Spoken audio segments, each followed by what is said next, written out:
Because when you're looking to succeed on LinkedIn, not only you want to build that connection and build trust with an audience and demonstrate how good you are and demonstrate a lot of things. Like if you want somebody to go from, I don't know you to, I want to work with you, there are a lot of emotional conclusions that you need to trigger and a lot of things that you need to demonstrate to be true. And by the way, I think that's the most important skill to have nowadays is to turn somebody from a stranger to somebody that trusts you in weeks, not months or years. So the speed in which somebody goes from stranger to somebody that trusts you is a important component nowadays to build an audience that buys from you. But I think the thing that I will struggle with is understanding how do I demonstrate how good I am and how do I get people to a mental space where they want to work with me, but then how do I position it in a way that it doesn't feel like selling or it doesn't feel like I'm promoting myself, but also in a way that the algorithm will push a little bit more people. So I think finding this balance where I'm able to post something that demonstrates expertise, demonstrates trust. People don't feel like I'm trying to convince them or sell something. Before we dive into today's episode, please hit that subscribe button. Your support helps us grow and inspire more people on their journeys. Thank you. Hello, Xhoni. Thank you for joining us today and welcome to the show. My pleasure. Thank you for having me. So, Xhoni, for those who don't know you, can you please introduce yourself? Yeah, I'm a LinkedIn coaching consultant. I've been doing it for 9+ years now. I come from a sales background. I used to sell insurances to yacht and boat owners, and I did that for a year and a half. Then I stumbled upon this online thing, selling information products online. And while I was having that role, I decided to quit it and go full time into my first online business, which was like an info product business. And then I started doing coaching around selling and sales and how to sell better. And my first few clients actually got me to keep doing that. I got passionate about the one-on-one interaction. And since then, I've been doing coaching, consulting, experts, founders, CEOs. And in the last 6 years, it has been more around LinkedIn and how to leverage LinkedIn. So, yeah.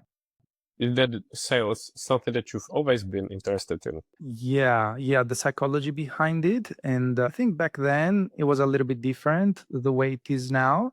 I feel like the environment has changed a lot in the way people perceive selling, and how you need to adapt to what the market has evolved into. Back then it was more like the tactical things. Now I think it's about more the emotional side of it and the trust building process so that people trust you on a conscious, unconscious level and they can visualize working with you. And I think there is a lot of more human psychology than before that people need to tap into and leverage than before. Yeah. I think it's also a really smart area or industry because that's something that's always going to be relevant. So once you learn it, I'm pretty sure that you're going to benefit from it forever. 100%. I think you can do a lot of things when you know how to sell. And when you have developed the skill of understanding what makes people buy stuff and what are the emotional triggers that you need to tap into for people to see value in your offer, to understand very well what makes you different and to understand the components and the most compelling benefits of your offer. Because if I can visualize working with you and I can visualize what it will be like before, during, and after, a lot of things happen in that visualization process. Not only I believe in the product and that it can work for me, but I believe that I can do it as well. And I feel like one of the reasons people don't buy stuff is because they're low self-esteem. They don't think they can make it happen. So I think part of knowing how to sell is to make the prospect believe in themselves that it's more doable than they think. And I feel like understanding that component is crucial. Yeah. And is that actually something that you studied or you learned it by self-education, by practice, or simply by yourself? Initially, it was practice, just getting in the game, calling customers, calling people, and it was very uncomfortable initially. I think that's the secret if you want to accelerate your success. Get yourself in uncomfortable situations because that's where you learn the most, and observe and reflect in that initial period. Because most people, it takes them 3 years to get in the game when like it takes a lot of time, the decision to do it versus actually getting good at it. Because if you get in the game and you get uncomfortable, it can happen in weeks where you can start learning a lot of things. And of course, later on for me was reading books, studying from mentors, studying from people, and diving into psychology. I got obsessed around psychology and human behavior. And that gave me a little bit of extra insights and knowledge and leverage when I will speak to prospects. And of course, when you speak with a lot of people every day, you get to see things differently. You understand how people can be motivated by different things, because not everybody buys something for the same reason. Some people may be driven by status. Some people may be driven by speed. Some people may be driven by efficiency. Some people may be driven by identity and who they want to become. And some people are driven by all of them. And I think like the secret is to understand what is the driving factor in somebody's decision to purchase something. Because when you understand that factor, you can sell so much better, because even when you articulate your product and how it can help somebody, you don't just generalize it and you say, oh, I help people with coaching, and that you say, I help people with this, and I think this can be important for you for this reason, because based on what you told me, this is what I think is going to happen. You see, now I can articulate my offer and solution and reflect it back to the prospect, because I know what is the emotion or what is the conclusion that I'm looking to trigger and what drives them. I think it's a great point, because knowing the psychology, it's both really smart to know how to use it so that, for example, you win the clients, and at the same time, you know it, so then you know when someone is trying to use it against you, such as trying to sell you something or in other situations. So again, I think skill that is super helpful for the whole life. Indeed, I like the distinction, because when you're genuinely interested in helping the prospect and seeing them doing well, they can pick up on that energy. Like they can sense it. That you're not there to make the sale, you're there to help them make the right decision. And whether it's not working with you, you're still going to go for that decision and support it. That's the most important thing, because the relationship, if you go for the relationship and for trust building, everything else will take care of itself. And if the sale doesn't happen, it's still good. Like you don't want to go into the process of selling with the idea, I need to close this, but with the idea of, can I really help this person? Let's see. I think so too, and I also believe that it's important mindset that even though you may not close it immediately, if you keep the relationship, you never know if they might need you in the future. There may be other opportunities or any other kind of relationship. So I think that's a really good point. Yeah, and they think a little bit too short term, people with sales, instead of, like, I had somebody invest in my one-on-one coaching, and she has been following me since 2019 on LinkedIn. She told me, I've been considering your coaching in 2022, but I didn't reach out because I just didn't feel, I wasn't sure why I didn't reach out. And then like a few weeks ago, she was like, Johnny, I feel ready, let's go. So it was a process of 6 years for her to make the decision to buy. And I doubt she would have bought if I wasn't consistent on LinkedIn or if I didn't post anything, right? So it was that level of consistency that made the prospect feel like, oh, and I should buy from this person, because there's been congruency all over the place, like throughout the journey. I think congruency is a big one if you want to succeed in sales and in LinkedIn, because if people can sense that there is some lack of that, where you say you believe in something, you say you value something, but then your content shows something else, then trust is it's not going to be there. And I think like it takes years to build trust, and it can take like a few posts on LinkedIn to destroy it. So a lot of people put on this persona and mask of who they are, and slowly it reflects that's not who they are. And that lack of congruency can happen over a year, it can happen over 2 years, it can happen over 4 years, and it can screw it up, literally. I think so too, and I feel like that very popular word to use over LinkedIn is authenticity, such as be yourself, be honest, and stuff like that. But then I feel like it's people post it, of course not everyone, but often people post it just because it's popular, because it resonates. But I don't really trust them always, because then they, for example, try to pitch you something in DMs, you follow them, so in other posts you see something that doesn't really align with that message. So I think just be aware of what you are posting, because people are watching. And again, you shared just a great example that it takes time, and even though that it might not seem like you're making any progress, people still follow you, so people see you, so be aware of it.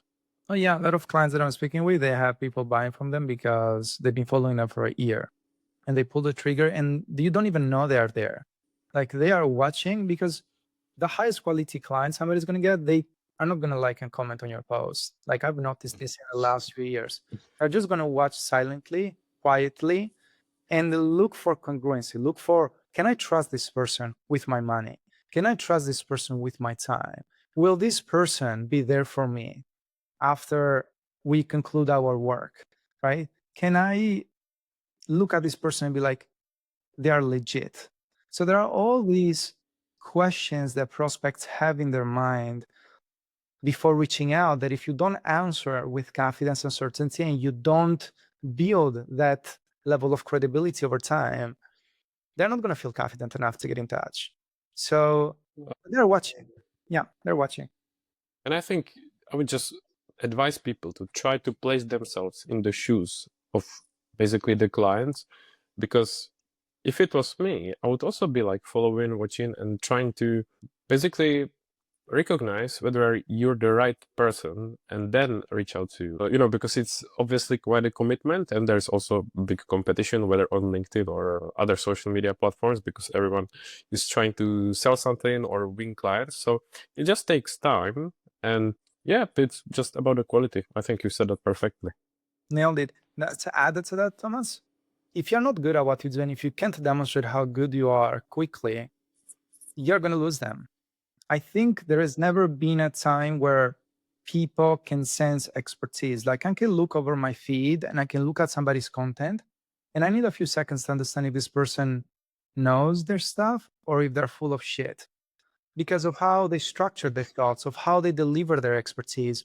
And here's the sad part, is sometimes somebody is really an expert, but they do more damage than good to their brand because of how they position themselves and how they speak. And they go into this calendar content buckets, right? These content pillars. And they share a few tips because that's what they've been told by influencers.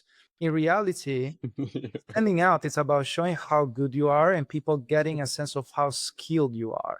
And if they can get that with a few interactions or by reading a few of your posts, then they're going to subconsciously go, you're full of shit. And they should be like that, because like there's never been a time where we have so many wannabe experts who just change a niche one year, the other. They have then this niche, they have this other niche, they go and chase what is the most popular and most profitable one. And I see these people and I'm Yeah. like, you changed your niche like 9 months ago, and now you help this other niche. I'm like, how am I going to perceive you as an expert, really? You know? I feel the same. It's like, how can people take you seriously if you keep changing that? Of course, like it can happen. I don't know, you find out that it doesn't work or something like that. But if it's just for the sake of jumping on the next big wave, I don't know, for example, with AI or something, or like doing it too frequently, you also need to think about how people perceive you, how they see you. And I would just like to emphasize that you, because as you mentioned, you've been showing up for a long time. So you've obviously been in a long-term game. So that's experience speaking for itself. 100%. And I believe that, I will put it this way, when I engage with somebody's content and I don't feel they are good or skilled, they don't have another chance. Like, you frame the relationship with the first impression, right? And I will tell you also this: 2, 3 years ago, when the personal branding thing became popular, like, I knew I will make so much more money if I branded myself as personal branding coach on LinkedIn, because I knew like that was the trending thing. But I was like, that's not what I do. Personal branding, it's not my expertise. I am a LinkedIn coach. I'm a LinkedIn expert. Like, that's my thing. And I know that would have made me much more money, but I know that in the long run, people could sense the lack of congruency because I chased another, or I positioned myself differently because that was the thing back then. And I have clients that don't do personal branding coaching, and they have people that are like, can you help me with personal branding, because it's that trendy. So many people like are obsessed with personal branding. So sometimes it's saying, you know what, I'm going to lose on some profits and I'm not going to make as much money, but I'm going to choose congruency and I'm going to choose staying true to what I do, because real experts, the real people that understand how the game works, they will notice. Yeah. I agree. And with the personal branding, I haven't been on LinkedIn for such a long time as you, and definitely not taken it seriously for such a long time as you, but I feel like that lately every second person is doing personal branding. So it's saturated. I don't know if it's maybe just people that I follow, but I think the question is like in, let's say, a few months or a few years, how many people are going to be left there? Because as you said, if they jump on a wave, is it actually something sustainable, something that they enjoy, or they do it just because it's popular now? Yeah. You know why, Thomas? I believe because it's easy to demonstrate expertise perceived expertise with some niches. Because let's say that you get some visibility and reach, you can claim that you are a little bit of an expert with personal branding, right? So, or if you go a little bit viral and you go from 10 to 20,000 followers, now you have some proof that you can show, you know what, I know my stuff because I grew my following from 10 to 20,000. But it's difficult to say, I can help you generate business because I've helped 100 people to actually almost get fully booked. Like, not a lot of people can say something like that because it's based on business results, not just social media proof that I think it's easy to get nowadays. It's not that difficult. I think that's probably a good point, and I can see that myself too. What is then like the situation when it comes to not personal branding, but your niche? What is like the competition when it comes to LinkedIn? Oh, it's big. It's big. I think LinkedIn coaching and consulting is quite competitive nowadays because everybody knows that there is a lot of demand and it's a growing market, even though lately hasn't been as much. But of course, when it's competitive, the skepticism is always very high. And I've lost some amazing clients because they've had some bad experiences with other people. And I can't blame them because now they're like, can't trust anybody here. But yeah, I think the skepticism is there. I think also people have a lot of things that they've learned from experiences so they can spot an expert differently. Because I think there is a difference between knowing how to market yourself and knowing how to help somebody market themselves. These are two completely different skills, right? So you can see somebody marketing themselves very well, positioning their business to be expert based, they know their stuff. But then it's another thing to take somebody who is at a place where they're struggling a little bit and then help them market themselves very well. Two different skills, right? And I think a lot of people have gotten lost to, oh, if that person has done it for themselves, they can do it for me too. Not necessarily. Because if somebody can do it for themselves, it's because usually they have a different personality. They've been doing it for longer. Maybe they've had a career where they've learned from some high level experts. So they might be even good looking. So there are all these factors that you need to consider. That's why I never say, I got these results for myself, I can help you too. Because how much I succeed and the results that I get from me has nothing to do with where you can go. But let me show you the profiles of 5 people just like you, and then you can make your own conclusion about whether it's doable or not.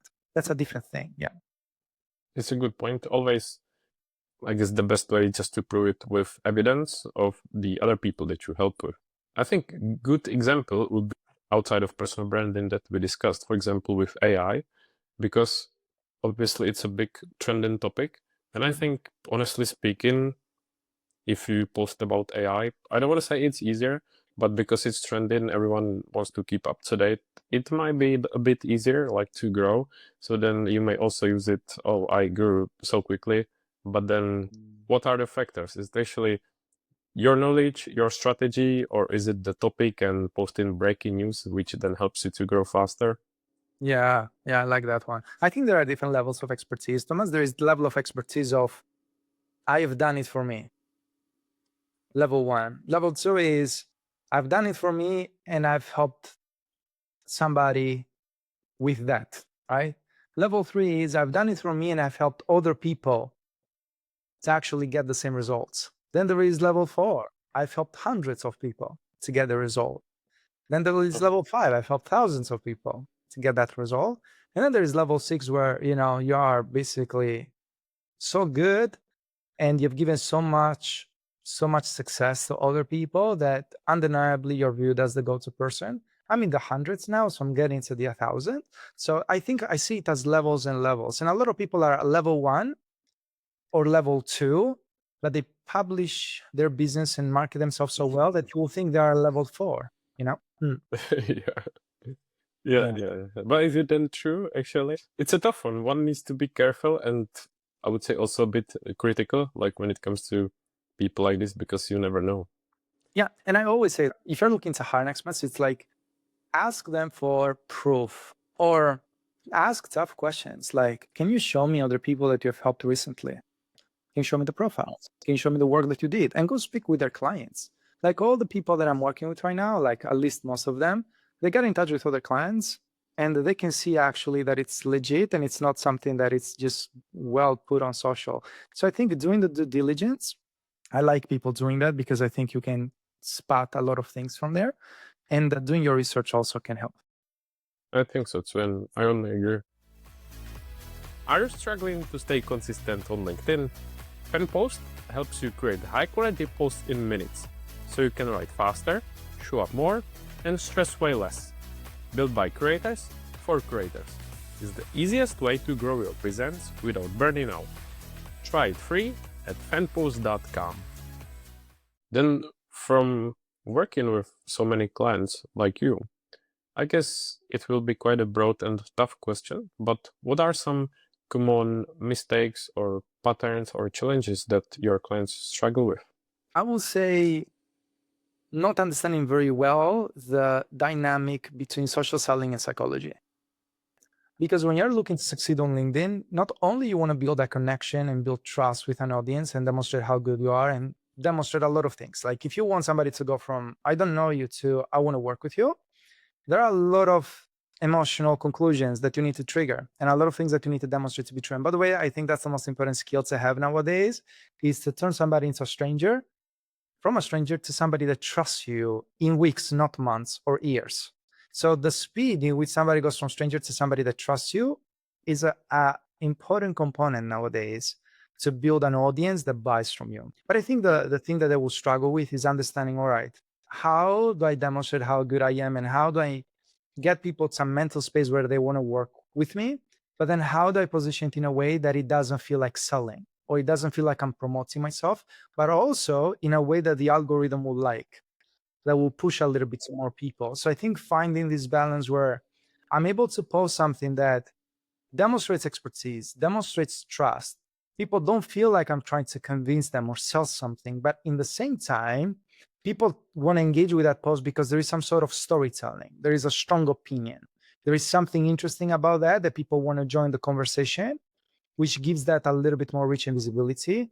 But at the same time, it demonstrates that you can help somebody and they can get to their own conclusions about, oh, this person knows their stuff, or this person has helped somebody just like me, or this person generally wants me to do well, or this person understands me very well. So these are all conclusions that if you can trigger very well with your content, then people don't feel like you're trying to sell them or you're trying to convince them.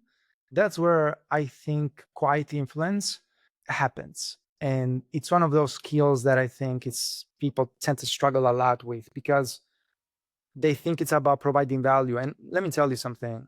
Value does not equal clients. Demonstration equals clients. You can provide value as much as you want, but if you don't demonstrate how good you are or how you can help somebody, it's not going to do anything. So a lot of people are obsessed with, oh, I'm going to share some value, or I'm going to provide valuable tips. Yeah, good luck with that. Like you can keep going for another 10 years. If I don't get to the conclusion that you can help me, or that you know your stuff very well, or that if I work with you, the likelihood that I get what I want is very high, doesn't really matter. So I think demonstration equals clients. And the better you are at the game of demonstrating specific things that will trigger a purchase decision, then the easier the game gets. I like it, and I think you explained it really well because as I've been posting regularly for a while too, I know because you want to obviously make a post that will get, I don't know, some engagement, looks good, but at the same time, try to nail it so it achieves the results that you want, such as to get clients or something like that. It's not always easy, so I think that's something that probably differentiates people because, as you said, you can be posting value, and yes, you get followers, people who learn from you, but actually, are you getting any clients from that? So I guess that's a real mastery. So Yeah, a good I, takeaway from this. I work with people with 900 followers and with people with 230,000 followers, and the person with 200,000 followers, they will make less money than people that I work with 3,000 followers. Like I work with somebody like that who was making 5K per month, right? And we worked together. She made 30 plus K then. But to realize, to understand that somebody with 3K followers was making 7, 8K per month, and somebody with 200,000 followers and an engaged audience, like 1,000 likes per post, and already like a proven offer and a very specific niche. But the other person with 3,000, 2,000 followers was generating more revenue. So when I look at that, I'm like, is it the quality visibility? Yes, it is. Is it the way you monetize? Yes, it is. Is it the way you build trust? Yes, it is. because how good you are at that. Like if you're very good at conversion and monetization, you don't need a lot of attention to understand that or to test it. Like you might need 10 ideal clients every week to see your content, and you can see some momentum. You can see inquiries with little attention if you do it right. But of course, there is the benefit of the more people you reach, the easier it gets. But as I said, there are people with a big following struggling to win clients. I agree. I heard it from some previous guests as well that it, of course, might have large following, but it doesn't necessarily equal that it brings you, for example, number of clients as the lower following. So don't always assume that that's the case. Yeah. Then, Johnny, from your long experience, as you've been showing up for some time, you got a lot of experience, but are you someone who kind of learned everything already, or do you keep learning regularly? Of course, because everything is evolving. And if so, how do you learn? What is it, like any resources or sources, or in what ways do you keep improving? Great question. Of course, it's like reading from experts, and I think there's a lot of free content. But at the moment, I'm leveraging AI a lot to understand a few things and to speed up the process of learning. But I like to learn from people and observing how they market themselves because I can see what they're doing and I can potentially replicate it not for myself, but to create a structure and a framework or a blueprint that can, be replicated as a result of that person doing that thing. But I learn a lot from observing, from of course learning from experts that I think know their stuff and consuming their content, buying their books if they have courses or that stuff sort of stuff. I learn a lot that way. I like learning that way with courses. And also having people around me, like I'm building a team slowly right now. So I have people who know a lot of stuff. Like the person that is helping me with my email, like he knows so much about psychology. And also, Thomas, like the clients that I get to work with, they know a lot of things. Like I work with somebody who sold over 12 million books, and he knew about human nature and human psychology extremely well. Even though I got to teach him stuff, I learned a lot. And one of his books that sold millions of copies, it's about human nature, right? It's about human psychology. So when you get to work with people like that, in the session, you help them, but then you're like, holy shit, I learned a lot. I didn't know that thing. So I think through that way, I think that's why I like my work a lot. I get to work with very smart individuals. But yeah, that's my learning process and how I move. I like the mindset because, of course, everything evolves. Competition is coming and you want to improve too. So it's kind of never ending journey, isn't it? I learned that the hard way. There was a period on LinkedIn where I slowed down in the learning and evolving my game. And I saw it had an impact a little bit on conversion because I was focusing on clients' work and I was focusing on, and I got a little bit distracted maybe by just thinking, okay, I just need to improve my product and that's it. Or I just needed to focus on clients and that's it. But in reality, I needed to evolve my marketing and how I will communicate. So I felt that here I was a little bit behind, but then I was like, all right, I realized here what's happening. But you need to evolve. You need to get better every day, and you need to look at what does need to happen for me to stand out from the rest. And then you reverse engineer and you put in the work and you get there. That is true, and I agree. As you mentioned, are there, or would you be willing to mention any names, such as people that you learn from or that you follow, if there are any specific ones? Yeah, Thomas Erickson is the author that I just mentioned that I worked with. Maria Malik is the influencer that I work with that had a big following. Nadine Stanton, she has like a consulting business that helps lawyers. She has like a big training company, and we worked together and I helped her with LinkedIn and actually promoting her event. Misha Rubin, very successful executive coach that has trained hundreds of people in Wall Street also. Right now I'm working with Rajesh Guy. He has trained over 40,000 and coached over 40,000 executives over his 30-year period career. He's a like serial entrepreneur and he has his own business. Like he's a serial entrepreneur, not like the business owner that you say that you go on LinkedIn. So he's extremely smart. He understands leadership, how to build engines, leadership, and he helps people making millions to actually scale. And he has helped clients actually generate an additional 3.8 billion US dollars. So those the sort of clients. I think it's great evidence behind your work and clients. Oh yeah, yeah. I work with some incredible clients. I have a big name, Sope Agbeluzi. He has an incredible, like his work for Spotify. Very successful coach and business owner as well.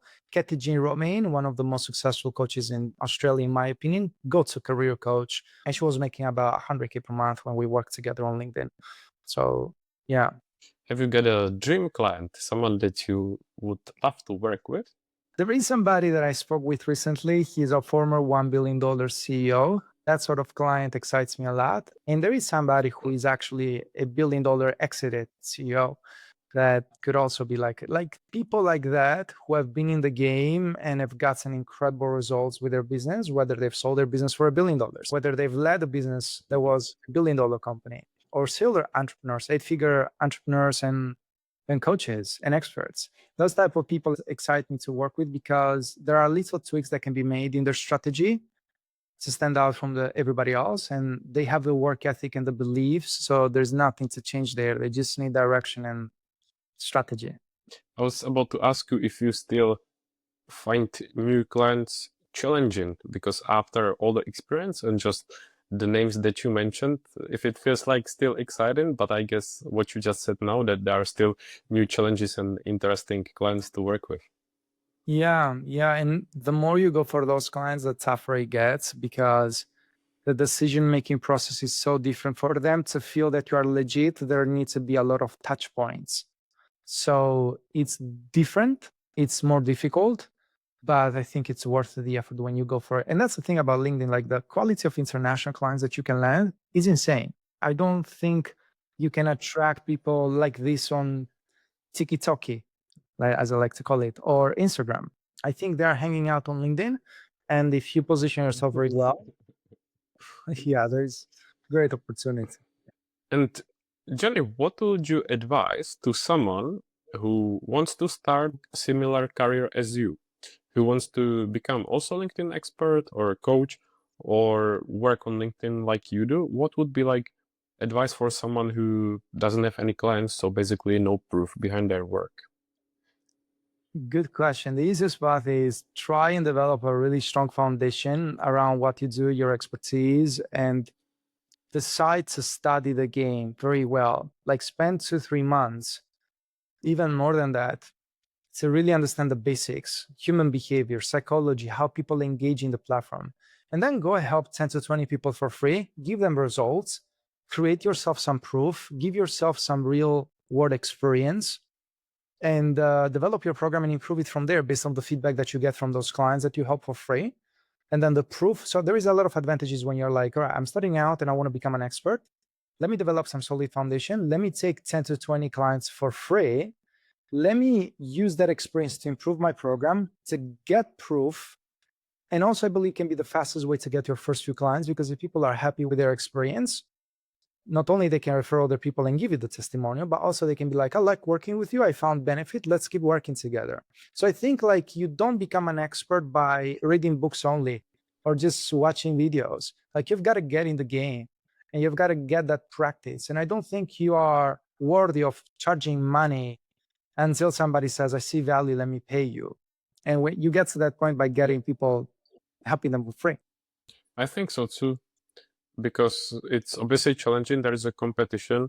So don't be afraid, and you never know. It might just start growing from there. You said even before mentioned a few books. What would be some recommendations, whether related to psychology, sales, or any other helpful ones? Yeah, I like exactly what to say. I don't know the author. I think I have the book here, but it's exactly what to say. By John Jones was the name, I believe. The other one is Surrounded by Idiots by my client, Mas Erickson. Very good book, very solid one. I heard of that one. I haven't read it yet. Have you? Yeah, yeah, very interesting read. It shows the 4 different personalities in people, and he divides them by number, by color. Sorry, red, green, yellow, and blue, I believe. So that's an interesting one. I learned a lot from Atomic Habits. Like even though it's about habits and how to actually stay consistent and choose your identity, there's a lot about psychology that I learned from Atomic Habits, which is very interesting. Now, let me see here, man. If I have, Another one that I can give you, yeah, never split the difference. That's also like very interesting about Like Chris psychology. Voss? And exactly, like he's like a Yeah. negotiation expert, but in those negotiation ideas, there's a lot of brilliance around decision making and what influences people. Mhm. So those are very good starting points as books. I really like Atomic Habits by James Clear. I think it should be like a compulsory book for everyone. Yeah. Not only about the sales, as you mentioned, but just for the life. I feel like that's the book that will be Yeah. probably relevant forever. Yeah. Yeah. You just keep selling that one. My goodness. How many copies sold? Exactly. That's one book and it can be selling that forever for the rest of the life. Crazy. Jody, then when it comes to LinkedIn, because obviously it's our favorite platform and the audience is there, I'm sure that you get probably a lot of messages like this. I do as well. But I have to ask you this question. So if anyone asks you, how to grow, any type of advice or tips, what is it that you would tell them? Try and become the go-to person for one specific niche. I know there's a lot of conflicting advice around niching down or not niching down, but I think it comes down to what is the objective. If you're looking for conversion and you're looking to improve that part and get people to reach out, you should look to become the go-to person for one niche in your positioning, in your marketing message, in your content and how you talk about what you do, in your indirect selling and all that stuff. Like people, when they engage with your brand, they need to get a sense within a few seconds what you do, who you do it for, and what makes you different. And it's very tough to trigger that if you try to speak to everybody, right? So that is very Mm. important to get right for conversion. But if you're looking for audience building and personal branding, I think still you should ask yourself, instead of that, you should ask, what do I want to be known for? And how do I want people to recognize me within the brand and what I do? And I think you should talk about things and post things where there is some sort of controversial take and you have some strong opinions and you're polarizing. And either that or you're very engaging in the way you talk about specific subjects, right? So I think if you're going to build an audience and personal brand and grow that and then you want to monetize it, I think you should start with talking about things that people are already consuming, connecting with people who are very active in content similar to yours, and then connecting and really networking with those people. And then if you want to monetize it, try Mhm. to niche down, become the go-to person for one thing, and showcase how good you are every week with your content, what makes you different, and making it easy for people to picture the most compelling benefits of your offer. So there are two components to that. And I think you can do both at the same time. I think which one you want to prioritize, but I think understanding the psychology of the platform and how it works and the mechanism and the algorithm and how people engage and where they engage. If you can be a little bit strategic with how you network with people, you can do both very well. Because when I look at, I want to increase my followers or I want to increase my engagement, I'll go and engage. And I like this rule of building 20 good relationships per week with people. I think it's a rule that compounds and you get to a point where you have so many good connections that engage in your post, like your stuff. And I think if you want to go in that direction, you should find content similar to yours and go engage with people who engage in that sort of content. Look at who is engaging, look at what they like, because if they're already engaging content around the same things that you talk about, they're already active in the platform, and you engage with those every week or every day, the chances are that they're going to engage back with your content as well if you talk about the same things. So if you're looking to engage and increase your following and impressions, you should go beast mode with that. Then for conversion, it's about identifying where are my ideal clients engaging. And you want to find buyers based on behavior. You don't want to find them based on their title or their LinkedIn headline because there is no clues whether you they need your help or they're aware of the problem. But you can find where they could be engaging and the content they could be liking that gives you an idea of where they are or if they struggle with something. So for example, if you help somebody with anxiety, you can find them in content about anxiety, but you can also find them in content about high performance because people struggling with anxiety sometimes are interested in how to increase performance. So you find content like that, and you likely find Yeah. people who could be struggling with that. So the most important thing about that, either way you go, is that you're intentional with who you connect and how you build relationships, and that you develop that a structure, like a daily workflow that you can be consistent at, and you try and make it enjoyable so that you can stay at the game. You said that all that I would advise as well. I think the last point that you said is one of the most important ones, just to find something that you enjoy about it so that it's consistent and you just enjoy it more. And also don't look for any shortcuts, because what you said, if you engage with those 20 people per week, of course, like in a week, you're not going to probably grow by thousands, but imagine when those weeks compound. And remember that it's a long game. It's not something that you want to grow viral overnight. Yes, people probably often expect that, but it's not really a reality. So find a structure, something that you will follow and will be sustainable. And again, John is the proof that playing a long game works, and don't give up, trust the process and enjoy it. So really well said. Yeah, and it takes time. That's the thing that I don't want people to set the expectations wrong. I was chatting with this client yesterday, and he was starting from scratch with LinkedIn, and he didn't even have like a super proven solid offer. And we worked together for 3 months. He got some inbound leads. He got one client, and he was like, "But Johnny, this feels so slow." And I was like, "Dude, in 3 months, you got results that it would have taken maybe 9 months to get." And I feel like people are so not patient with it. They're like, I want things to happen in 3 months or in 2 months. But if you're gonna play this game well, you need to think about, you know what, I'm gonna put my head down for a year and a half, 2 years, and I'm going to see where it goes. Because building an audience that buys from you and an audience that it's quality doesn't happen in weeks or in a few months. So set the expectations right of what it will take. And the fact that it's hard nowadays to stand out more than ever. So you've got to consider that into the equation if you want to build something, because people, don't follow somebody easily nowadays unless they have something unique to offer.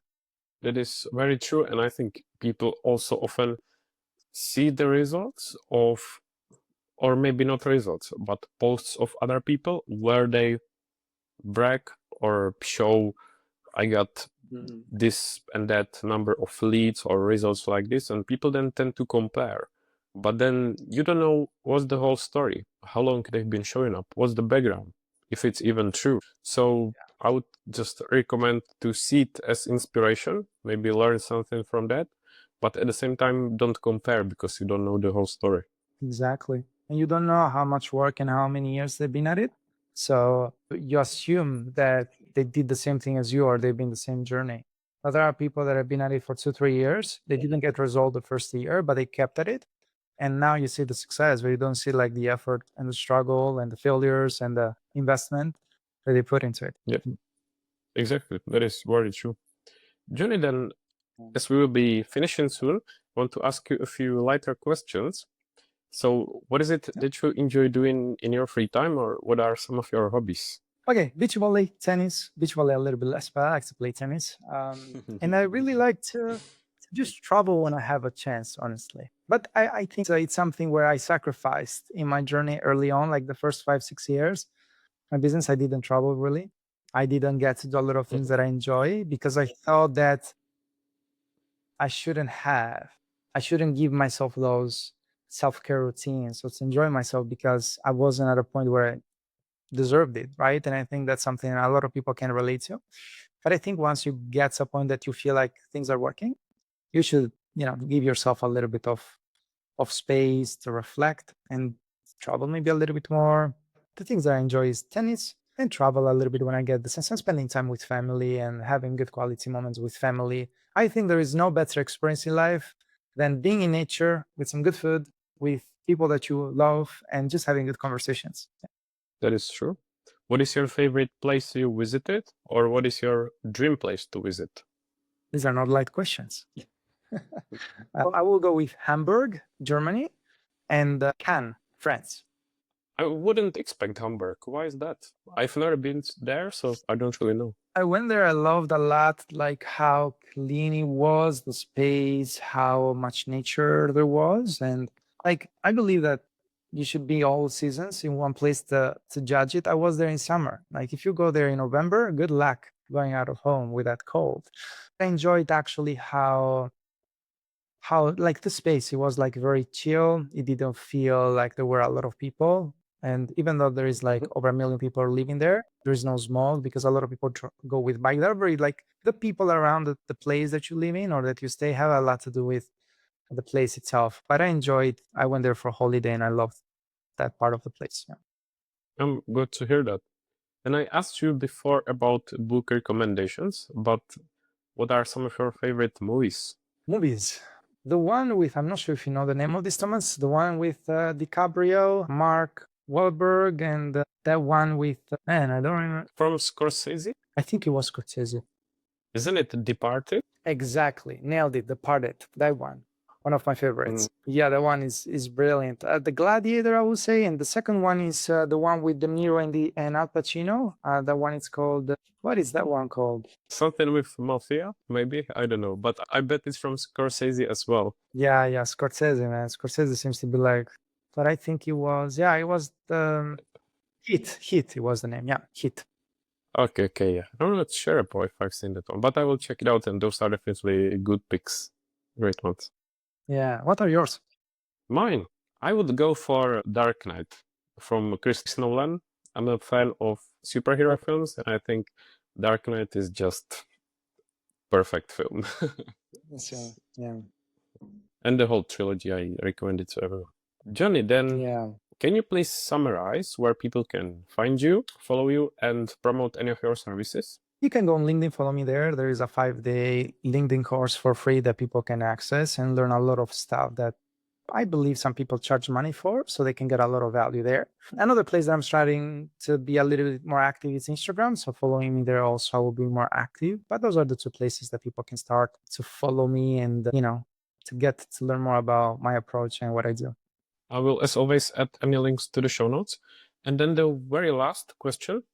Is there anything I should have No. asked you and did not, or any final piece of advice or anything you would like to share? Good question. Yeah, I think the thing I will leave people with, even though might not feel as helpful, is to not be boring on social media.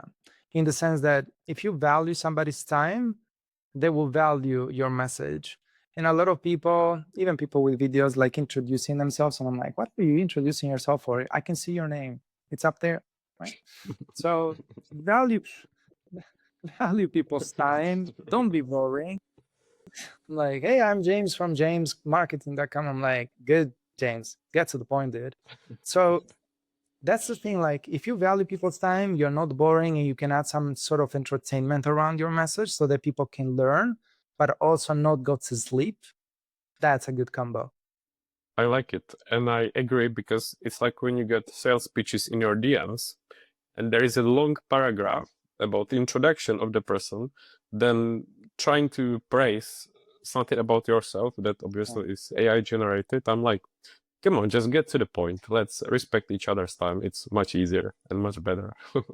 Exactly. I receive sometimes in my inbox like the first chapter of a book. I'm like, dude, I'm not on LinkedIn to read a book. I'm on LinkedIn to get, to do business. So they send me these messages. Yeah. I'm like, holy shit. Yeah. I like it. It's a good one. Then, Johnny, I think we can finish it. I want to say a huge thank you. Yeah. Not only that I've been following you Pleasure. and Thank you enjoy very your content, which is always valuable, but also appreciate that you joined me. It's been definitely very valuable to me with many takeaways. So thank you so much. Keep doing the great work, and I will keep following and supporting. So thank you very much. Cheers to that. Cheers. I enjoyed it. Thank you. Thanks for listening to Produced by with Tommen. Check the show notes for all the links, and don't forget to subscribe, like, and share your feedback. Speak soon.